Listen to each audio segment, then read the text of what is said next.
Mike, can hypnosis help somebody find lost objects? It's a topic that comes up a lot, and I know it's something that you have some experience with. Yes, I do, Chris. The answer is yes, it can, and no, it can't. So let's just analyze what we're saying here.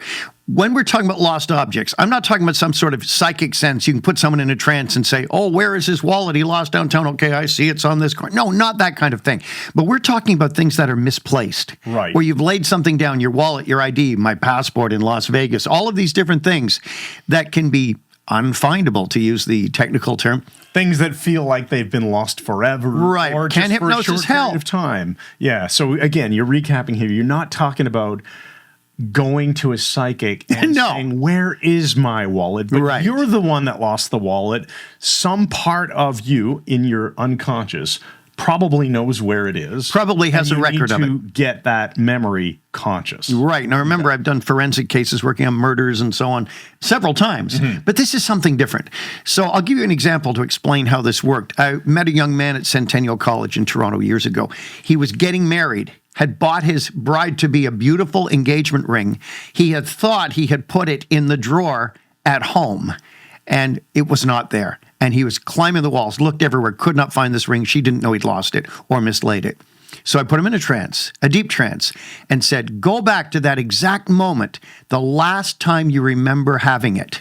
And he talked through it with me. He had the ring in his hand, and you have to talk present tense. Okay, be in the experience. Not what did you do? What are you doing now? I'm holding it. I'm in the event. Okay, good. This is an example of hypnotic age regression. Regression, right? yes. Regression. It's not really age regression. I guess yesterday you were younger, but you're not regressing him to 5 years old or something. Just no. Regressing him back to the last time he had it that remembers having. Okay, so I don't say, what did you do next? And this is a key point. I say, are you doing? What are you doing now? What happens next? Present time happens, not happened. Right. Keep him in the moment. And he said, I'm walking over. He said, I'm taking it with me. He said, I've actually put it in my pocket. I thought I put it in a drawer. Okay, it's in your pocket. Now what happens?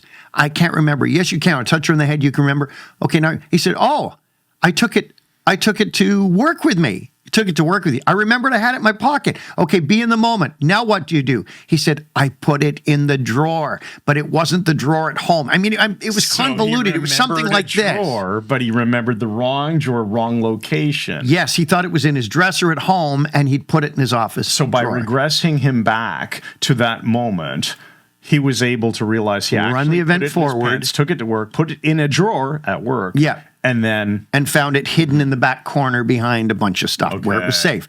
So that was amazing. But you can do it through other means as well. Now, we are again working on the presupposition that the unconscious mind remembers, especially with something that is emotionally charged. And an emotional charge is obviously going to be there with something like a wedding ring or an engagement ring. Yeah, you would think. You would think, or one would hope at least. The other case was a friend of mine. Again, a ring. He was throwing a Frisbee in someone's big backyard outside of Toronto. And he took the ring off and took his watch off and was throwing this thing around. Anyway, he had put his watch back on, but he didn't put the ring back on.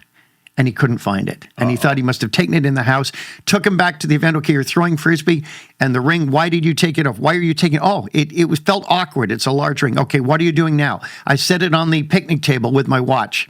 Okay, look now, what's happening next? Well, I'm back to throwing Frisbee.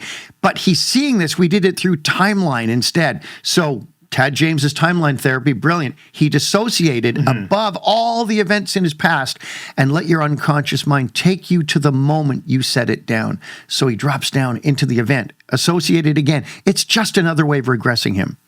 And what he had done was set it near the edge of the table.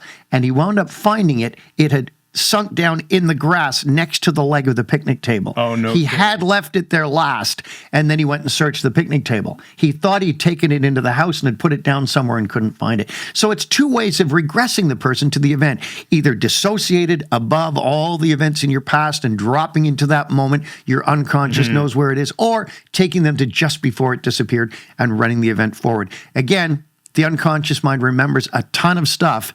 The information's there. if we have the means of getting to it. Okay, awesome. So really, this is a good reinforcing point that hypnosis is about principles, not reading scripts at people. So you don't need this, hey, Mike, do you have this script for how to find the lost ring?